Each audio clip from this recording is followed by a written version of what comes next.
ஆயிரக்கணக்கான பெண்கள் கூடியிருக்கக்கூடிய இந்த மாநாட்டு மேடையிலே நின்று கொண்டு நான் தலைநிமிர்ந்து சொல்லுகிறேன், இந்திய மாநிலங்களிலேயே பெண்களுக்கு பாதுகாப்பான மாநிலம் எங்க தமிழ்நாடு தான். அடிச்சு சொல்றேன். நிறைய அக்கப்போர் அநியாயம் நடக்குது இந்த இடத்துல. மெட்ராஸில் தான் அந்த மாதிரி நடக்கிறது, வேற எங்கேயும் வெளியே நடக்குது. இந்த இடத்துல தான் ரொம்ப அதிகமாகவே இருக்குது. பாதுகாப்பு இருந்தால் நாங்கள் நல்லா நடப்போமே, தைரியமாக போவோமே, தைரியமாக வருவோம். பாதுகாப்பு இல்லைனால தான் அவங்க 8 மணி 9 மணி இப்போலாம் வீட்டுக்கு போயிடுமே. 11 மணி 12 மணி 1 மணிக்கு போகிறவங்கள 9 மணிலாம் வீட்டுக்கு போயிடுறோம். நாங்கள் பாதுகாப்பு இல்லையே, எப்படி சொல்ல முடியாது? நாங்கள் என்ன கொடுத்துருக்குறாரு எங்களுக்கு பாதுகாப்பு? அவர் சொல்லுங்கள். நீங்கள் எதுவுமே கொடுக்கலையே, என்ன பாதுகாப்பு கொடுத்துருக்குறாரு அவர்? அவரை தான் நாங்கள் இப்போ நேரம் வந்தால் அவரை நாங்களே கேட்கலாமே கேள்வி. சொல்லு, இதுக்கு மேலே நான் என்ன சொல்ல முடியும்? சொல்லு. இது அவங்க குடும்பம் அவங்களே தான் வந்துருக்காங்க எல்லாமே. மொத்தம் வெளியாலாமா மற்றவங்க யாரும் வரலையே. அவங்க பிள்ளை வந்துருக்காரு, ஸ்டாலினும் வந்துக்கிறாரு, இவர் வந்துக்கிறாரு. எனக்கு பேர் சொல்ல தெரியாது, இருந்தாலும் அந்த குடும்பத்தை பற்றி எனக்கு எல்லாமே அவங்களே தான் ஆள்றாங்க. மற்ற வெளியால் யாரும் வரலையே. வெளியால் நிற்க விட மாட்டாங்கல்ல, அது ஏன்? எதனால் அது மாதிரி பண்ணுறீங்க? அவங்க வந்து நின்னாங்கன்னா அதுக்கு எங்களால் முடிஞ்சது மாற்றி கூட ஓட்டு போட்டால் அவங்களும் வரலான்னு கூட ஒரு ஆசை. அவங்க என்ன செய்யறான்னு தெரியல.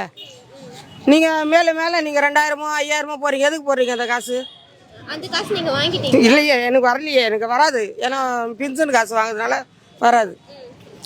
அவர் ரேஷன் கார்டு வச்சுருக்கோம், ரேஷனில் வாங்குறவங்களும் வரும், எனக்கு வராது.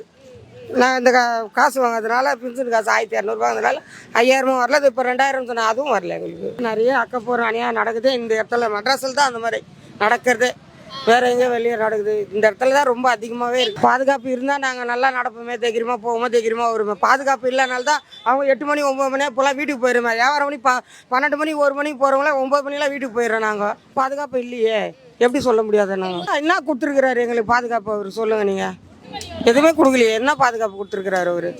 அவரை தான் நாங்கள் இப்போ நேரம் வந்தால் அவரை நாங்களே கேட்கலாமே கேள்வி. சொல்லு, இதுக்கு மேலே நான் என்ன சொல்ல முடியும்? சொல்லு. இது அவங்க குடும்பம் அவங்களே தான் வந்துருக்காங்க எல்லாமே. மொத்தம் வெளியாலாமா மற்றவங்க யாரும் வரலையே. அவங்க பிள்ளை வந்துருக்காரு, ஸ்டாலினும் வந்துக்கிறாரு, இவர் வந்துக்கிறாரு. எனக்கு பேர் சொல்ல தெரியாது, இருந்தாலும் அந்த குடும்பத்தை பற்றி எனக்கு எல்லாமே அவங்களே தான் ஆள்றாங்க. மற்ற வெளியால் யாரும் வரலையே. வெளியால் நிற்க விட மாட்டாங்கல்ல, அது ஏன்?